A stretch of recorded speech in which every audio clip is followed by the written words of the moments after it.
Assalamualaikum warahmatullahi wabarakatuh. Bersama dengan saya Ustaz Mi di dalam segalanya mudah, di dalam PTPC bersama Ustaz Mi, insyaAllah. Amin ya rabbal alamin. Apa khabar adik? Sehat? Alhamdulillah. Syukur pada Allah Subhanahu Wa Taala kerana Allah Taala berikan nikmat kesihatan kepada kita. Yang paling penting bila kita dapat duduk bersama-sama dalam mempelajari ilmu dalam agama kita. Jadi jangan putus-putus sebutkan Alhamdulillah, Alhamdulillah, Alhamdulillah. Okay adik? Jadi kita pada hari ini, Ustaz Mi tak nak buang masa, kita akan masuk kepada tajuk kita, iaitu bagi pendidikan Islam tingkatan 4 KSSM bidang akhlak Islamiah.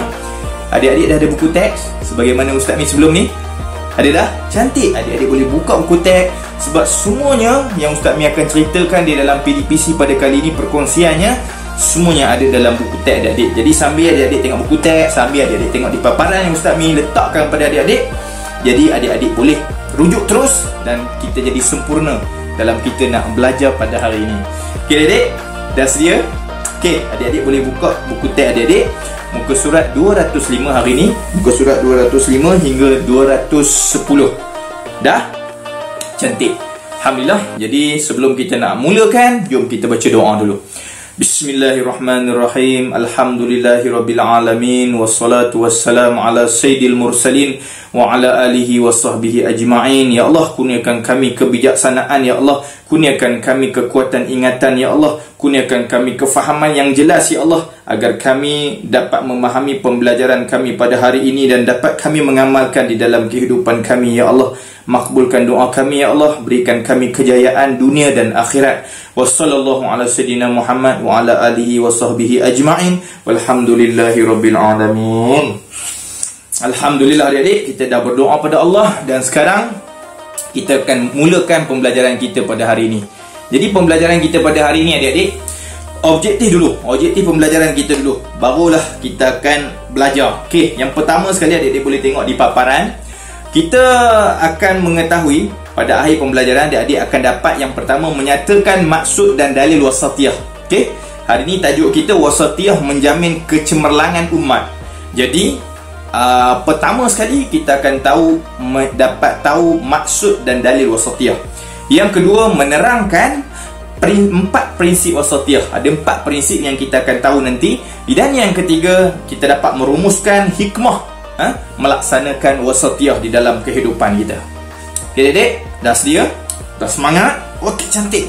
Okey, jadi yang pertama kita tengok dulu maksud wasatiyah. Maksud wasatiyah, pendekatan yang sederhana. Satu, sederhana. Kedua, seimbang. Yang ketiga, adil. Yang keempat, cemerlang. SSAC. SSAC. Sederhana, seimbang, adil, cemerlang. Inilah 4 pendekatan yang membawa maksud wasatiyah, iaitu pendekatan apa? Pendekatan yang S, sederhana. S yang kedua, seimbang. A, adil. C, cemerlang dalam setiap tindakan kita. Inilah maksud wasatiyah. Faham adik? Okey, sekarang kita tengok dalil yang menunjukkan bahawa anjuran, sikap ataupun akhlak wasatiyah ni dalam kehidupan kita. Surah Al-Baqarah ayat 143. A'udzubillahi minasyaitonir rajim. Wa kadzalika ja'alnakum ummatan wasatan litakunu syuhada'a 'alan nas wa yakuna ar-rasulu 'alaikum syahida.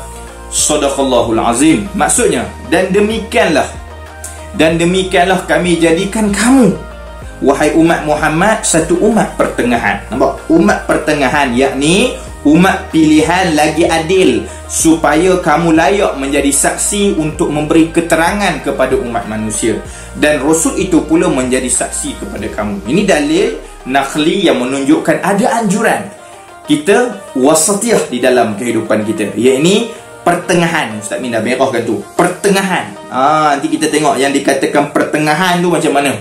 Yang dikata ummatan wasata. Apa dia tu? Okey, nanti kita akan tengok. Kemudian kita tengok dalil yang kedua, disebut dalam buku teks, dia boleh rujuk. Yakni hadis Nabi Muhammad sallallahu alaihi wasallam, saddidu wa qaribu wa'lamu alla yudkhila ahadukum amaluhul jannah wa anna ahabbal a'mal ila Allahi adwamuha wa in qalla. Ini hadis Nabi Muhammad SAW daripada Sayyidatina Aisyah meriwayatkan bahawa Rasulullah SAW dia bersabda, kata Nabi, lakukanlah dengan bersederhana. Nampak? Sadidu wa qaribu wa'lamu alla yadkhulal jannah alla yadkhula ahadukum amaluhul jannah. Okey, dia kata apa? Lakukanlah dengan sederhana dan ketahuilah bahawa perbuatan kamu tidak akan menyebabkan kamu masuk syurga. Nampak? Tidak akan menyebabkan kamu masuk syurga. Amalan yang paling disukai Allah ialah berterusan walaupun sedikit. Maknanya dalam ni Nabi Muhammad SAW bagi tahu, dia suruh kita bersederhana. Okey? Dia suruh kita bersederhana. Dan amal yang kedua dia beritahu dalam hadis ni, kita hendaklah amalan yang paling baik ialah amalan yang berterusan walaupun sedikit. Yang penting apa? Istiqamah. Walaupun amalan tu sedikit, kita istiqamah dengan amalan tersebut, ya, itu jalan nak menyebabkan kita masuk ke dalam syurga Allah. Faham adik? Cantik. Okey, ini dalil naqli. Kita tengok seterusnya. Okey, ini adalah 4 prinsip wasatiyah. Macam tadi ya. SS apa tadi? SSAC. Ingat lagi? SSAC. Apa mula-mula? Sederhana. S kedua, seimbang. A, adil. C, cemerlang. Jadi S yang pertama sederhana, kesederhanaan. S yang kedua, seimbang, keseimbangan. A yang ketiga, adil, keadilan. Dan yang terakhir, cemerlang. C, cemerlang, kecemerlangan. Inilah 4 prinsip wasatiyah yang perlu kita amalkan dalam kehidupan kita. So kita pergi terus, kita pergi tengok terus apakah yang dimaksudkan S yang pertama, iaitu sederhana. Aspek kesederhanaan itu apa dia? Okey, prinsip yang pertama, aspek kesederhanaan. Maksud dia melakukan sesuatu dengan sempurna, tidak melampaui batas dan mematuhi syarat. Bukan maksud sederhana tu kita buat ala-ala, orang kata apa? Ala-ala kadang lah, sederhana-sederhana lah, tak payah buat teruk lah. Tak payah buat teruk kan. Tak payah buat teruk-teruk sangat. Sederhana je. Kita Islam ni kita kena sederhana. Jangan buat lebih-lebih. Bukan macam tu. Bukan macam tu maksud sederhana. Maksud sederhana, tengok ni, melakukan sesuatu dengan sempurna. Nampak? Melakukan sesuatu dengan sempurna, tidak melampaui batas dan mematuhi syarat. Maknanya buat betul-betul. Kita tengok. Nak faham lagi, kita tengok aspek kesederhanaan tu macam mana. Yang pertama, menunaikan tugas dengan sempurna dan penuh tanggungjawab. Sungguh-sungguh lah. Kita buat sungguh-sungguh. Okey, sampai selesai tugas kita dengan sempurna. Yang kedua, memenuhi syarat dalam menunaikan tugas, mematuhi arahan dan prosedur dalam menjalankan amanah. Tu dia yang dikatakan sederhana ni. Yang ketiga, melaksanakan tugas sebagai hamba Allah dan khalifah di muka bumi. Kita tengok dalil yang menceritakan tentang sikap sederhana ini. A'udzubillahi minasyaitonirrajim. Walladzina idza anfaqu lam yusrifu wa lam yaqturu wa kana baina dzalika qawama. Dalam ayat surah Al-Furqan ayat 67, dia sebut apa? Dan mereka apabila membelanjakan harta mereka, tiadalah melampaui batas dan tiadalah bakhil, kedekut, dan perbelanjaan mereka adalah betul sederhana. Tu maksud sederhana. Dia tak melampaui batas. Dia apa tadi? Dia sempurna, tidak melampaui batas, mematuhi syarat. Tu sempurna yang dimaksudkan di dalam wasatiyah, prinsip yang pertama itu, iaitu aspek kesederhanaan. Okey adik-adik, kita tengok pula pada bahagian seterusnya ini, iaitu spektrum ilmu yang diberitahu dalam buku teks. Adik boleh tengok spektrum ilmu, ada satu bahagian iaitu umatan wasatan. Apakah maksud umatan wasatan ni? Dia ialah menggabungkan unsur jasad dan rohani. Dia tak ada lebihkan jasad saja, abai rohani. Dia tak ada lebihkan rohani dan juga abaikan jasad. Tak ada. Yang dipanggil umatan wasatan, dia gabung dua-dua. Sebab ada golongan yang mereka mementingkan material saja. dan ada golongan yang mementingkan spiritual saja. Jadi orang Islam, sebagai orang Islam, dia mengamalkan umatan wasatan ni, yang dipanggilkan wasatiyah tadi ni. Apa dia? Dia gabung dua-dua sekali, tanpa mengabaikan mana-mana aspek. Itu dipanggil adil. Itu yang dipanggilkan umatan wasatan. Maka mereka ini termasuklah siapa? Kita tengok yang pertama, umat yang terpilih dan adil. Yang kedua, umat terbaik dan pertengahan dalam semua perkara dan tidak melampaui batas serta tidak lalai. Ni. Yang ketiga, tidak berlebih-lebihan. Yang tadi, berlebih-lebihan dalam satu bahagian saja, spiritual. Mereka ni orang dipanggil umatan wasatan, dia tak berlebih-lebihan dalam semua dalam urusan agama dan spiritual semata-mata dak. Duk masjid, zikir, baca Quran dak. Sehingga mengabaikan material. Tak. Mereka ni orang yang tidak berlebih-lebihan dalam urusan agama dan spiritual semata-mata seperti golongan Nasrani. Bukan. Yang keempat, tidak mementingkan material semata-mata. Tak pula mementingkan material, cari duit aja. Mengabaikan semayang, mengabaikan puasa, mengabaikan zikir, mengabaikan baca Quran. Tak. Mereka baca Quran, mereka semayang, mereka puasa, mereka ibadat. Tapi mereka juga mencari nafkah untuk anak bini mereka. Mereka juga mengumpulkan harta untuk kehidupan mereka, supaya mereka dapat menjadi bekal bagi mereka dengan nafkah mereka yang mereka berikan kepada keluarga, dan sedekah-sedekah daripada harta yang mereka kumpulkan pada tempat yang benar, memberikan hak pada orang yang benar. Maka ini adalah jalan untuk mereka masuk ke dalam syurga. Inilah yang dipanggil sebagai umatan wasatan. Ni empat ni. Tafsir Al-Munir Wahbah Az-Zuhaili.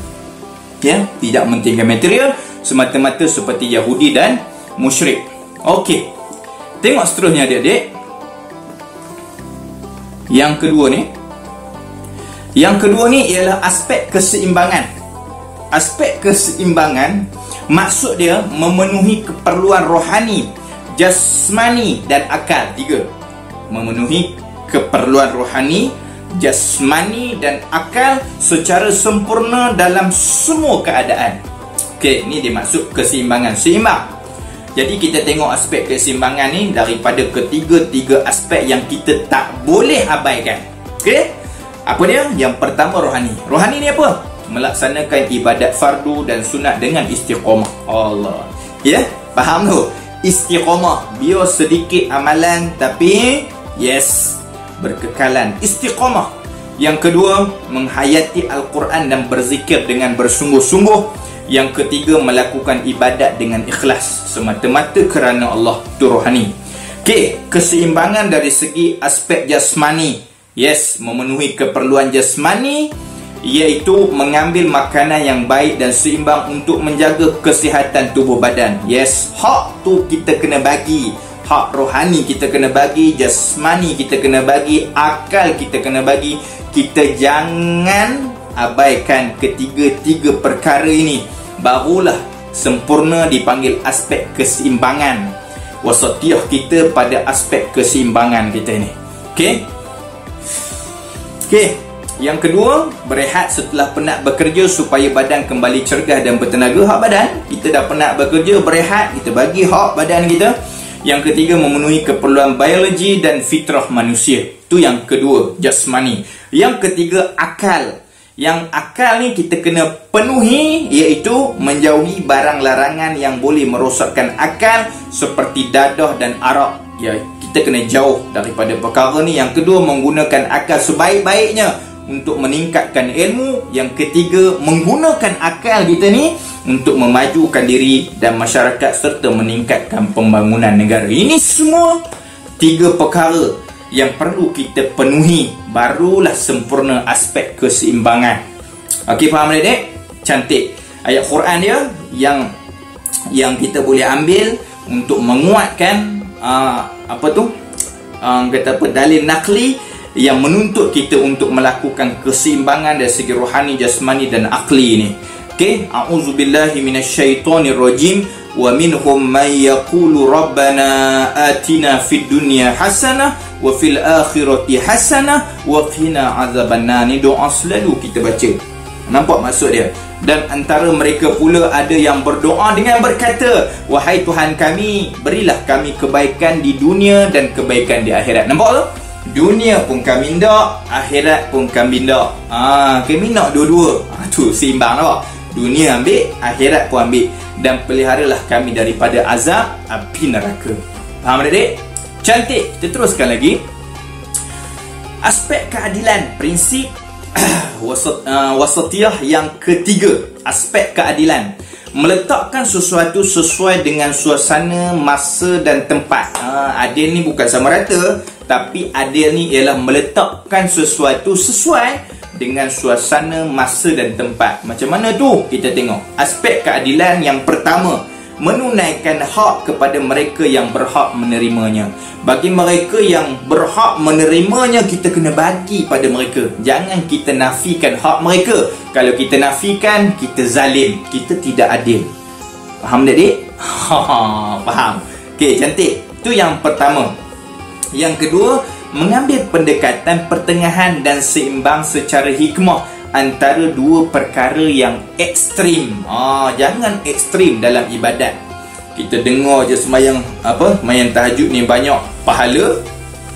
Ekstrim tuan-tuan, adik-adik kita ekstrim. Contohnya semayang tahajud sampai 200 rakaat. Banyaknya. Tu ekstrim. Dia macam mana dalam ibadat ni kita kena yang tadi tu, wa in qalla adwamuha wa in qalla, biar benda tu berkekalan walaupun sedikit. Tu dalam ibadat. Jangan kita keterlaluan, melampaui batas dalam ibadat ni. Kalau kita dapat mulakan dengan 2 rakaat, kita dah lama istiqamah 2 rakaat, kita rasa nak tambah 2 rakaat lagi. Jangan terus dapat aku nak buat 200 rakaat. Kita dengar pula ada imam hebat ni kan, yang satu malam dia boleh semayang 200 rakaat, 400 rakaat. Kita pun buat terus. Tu ekstrim. Bukan. Sampai lepas tu dia pun jadi tipu daya syaitan. Dia tipu daya syaitan. Apa dia? Buat 200 rakaat, besok buat 200 rakaat. Adik-adik rasa hari ketiga boleh buat 200 rakaat lagi tak? Hari ketiga terus malas, terus tak buat. Itu yang syaitan nak. Sebab tu kita kena buat walaupun sedikit, tapi kita kena berkekalan. Begitu. Faham tak, dek? Cantik. So, jangan kita ekstrim. Okey? Jangan kita ekstrim dalam ibadat yang kita lakukan. Dalam semua hal kita tak boleh ekstrim. Kita kena pertengahan dan seimbang secara hikmah. Faham tak, dek? Cantik. Dalil dia, a'udzubillahi minasyaitonirrajim. Ya ayyuhalladzina amanu kunu qawwamina lillahi syuhada'a bil qist wa la yajrimannakum shana'anu qaumin 'ala alla ta'dilu i'dilu huwa aqrabu littaqwa. Maksudnya dalam surah Maidah ayat yang ke-8, wahai orang-orang beriman, hendaklah kamu semua sentiasa menjadi orang yang menegakkan keadilan, kerana Allah lagi menerangkan kebenaran, dan janganlah kebencian kamu kepada suatu kaum itu mendorong kamu untuk tidak berlaku adil. Nampak tu? Kalau kamu benci orang tu, jangan kerana kamu benci dia, kamu terus tak memberikan hak yang sebenar kepada dia. Lalu Ustaz hitam kan, berlaku adillah, kerana ia lebih hampir kepada takwa. Adil, itu dipanggil aspek keadilan. Faham adik-adik? Yes, ini yang dimaksudkan aspek keadilan. Aspek yang ketiga ataupun aspek yang ketiga di dalam prinsip wasatiyah. Okey. Yang keempat, aspek kecemerlangan. Maksudnya pendekatan yang terbaik dalam melakukan kebaikan dan mencegah kemungkaran serta berkeyakinan teguh kepada Allah. Ini aspek kecemerlangan. Apakah maksud dia? Pendekatan yang terbaik tu Ustaz merahkan. Kita kena pendekatan yang terbaik. Jangan orang kata apa, membujur lalu melintang patah begitu aja. Tak. Dia mesti yang terbaik. Macam mana tu? Nanti kita tengok selepas ni. Okey, dalam melakukan kebaikan dan mencegah kemungkaran serta berkeyakinan teguh kepada Allah. Ni maksud dia. Jadi aspek tu macam mana? Yang pertama, melakukan kebaikan seperti memakmurkan bumi, membangunkan negara dan membasmi kemiskinan. Okey. Yang kedua, mencegah diri daripada melakukan kezaliman, kefasikan dan kekejaman. Yang ketiga, menggunakan kekayaan di dunia untuk mendapat redha Allah Subhanahu wa taala di hari akhirat. Yang keempat, melakukan semua tugas dan pekerjaan ikhlas kerana Allah. Inilah maksud ataupun aspek kecemerlangan bagi maksud pendekatan yang terbaik dalam mencegah kebaikan dan mencegah kemungkaran serta berkeyakinan teguh kepada Allah Subhanahu wa taala. Jadi kalau adik-adik buat aspek kecemerlangan yang 4 ni dalam kehidupan adik-adik, maka tercapailah prinsip wasatiyah di dalam hidup adik-adik. Okey, ayat dia. A'udzubillahi minasyaitonirrajim. Dalil ni.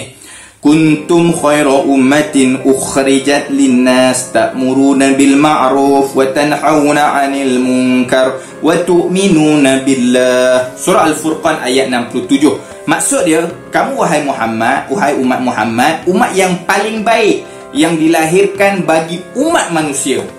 Kerana kamu menyuruh agar melakukan kebaikan dan mencegah kemungkaran serta kamu beriman kepada Allah Subhanahu wa taala. Faham adik? Ini maksud kecemerlangan. Kenapa kita cemerlang? Sebab kita umat yang menyuruh orang buat baik dan mencegah kemungkaran. Faham adik? Cantik. Okey, kita teruskan lagi. Okey, ini adalah hikmah melaksanakan perintah wasatiyah. Ada 5 hikmah. Yang pertama, syiar Islam dapat ditegakkan dengan menyempurnakan akhlak dan nilai-nilai murni. Yang ni Ustaz Mi baca je lah. Adik-adik mesti faham punya. Syiar Islam dapat ditegakkan dengan menyempurnakan akhlak dan nilai-nilai murni. Itu hikmah dia bila kita melaksanakan perintah wasatiyah ni. Yang kedua, pembangunan yang menyeluruh dan seimbang dapat diwujudkan kerana adanya kestabilan politik. Yang ketiga, ekonomi masyarakat jadi stabil, dapat dijanakan kerana tiada berlaku pembaziran.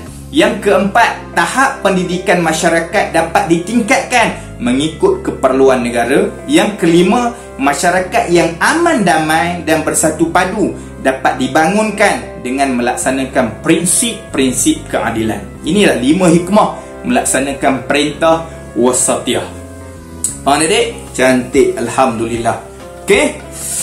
Yang terakhir, ni spektrum ilmu. Spektrum ilmu ni ada hadis Nabi Muhammad SAW. Ada 3 orang datang. Hadis ni panjang, tapi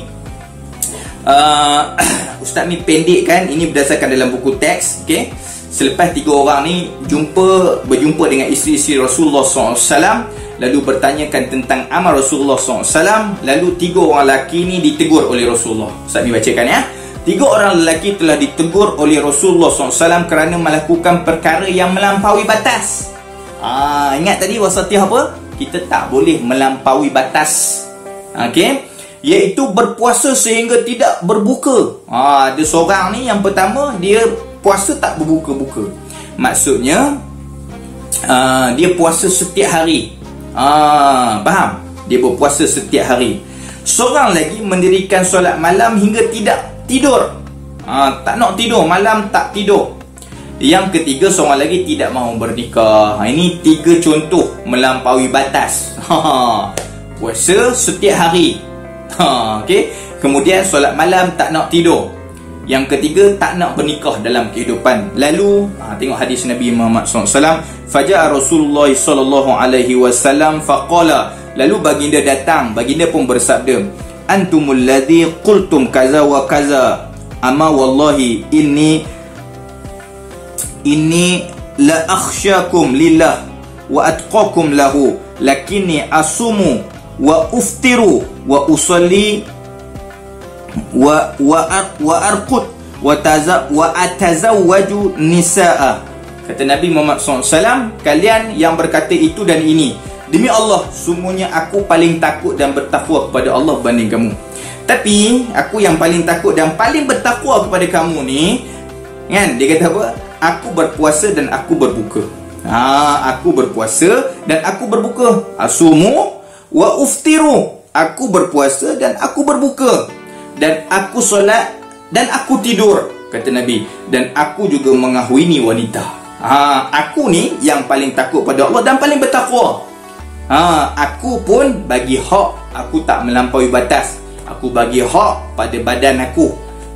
Aku puasa, aku berbuka, dan aku semayang, dan aku tidur, dan aku juga kahwin. Kata Nabi Muhammad SAW menyambung hadis ni, Nabi kata, Faman raghiba an sunnati falaysa minni. Sesiapa yang berpaling daripada sunnahku bukanlah daripada kalanganku.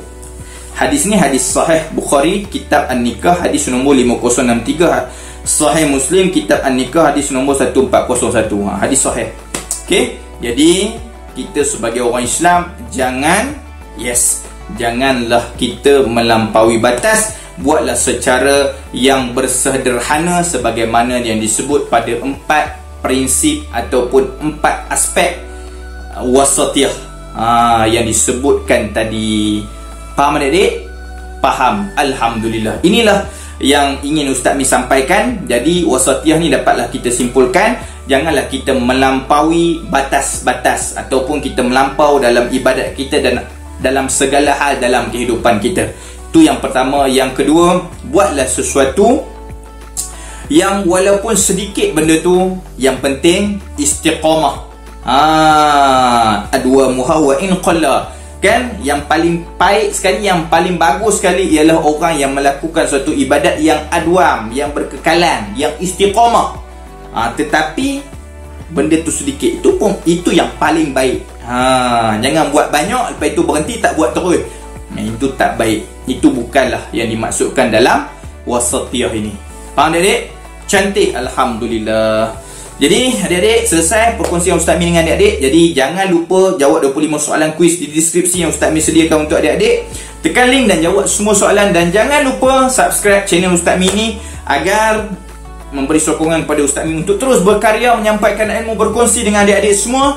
Dan adik-adik boleh share video ini kepada rakan-rakan adik-adik, kepada ustaz dan ustazah adik-adik, agar kita dapat menjana pahala kita bertambah-tambah. Kerana mandala alal khair, siapa yang menunjukkan kebaikan, maka pahalanya dia akan dapat mengalir kepada dia juga.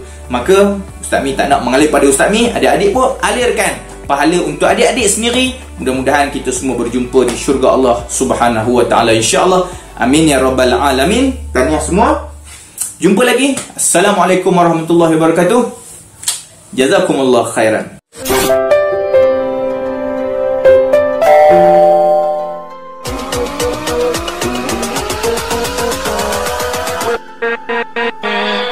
With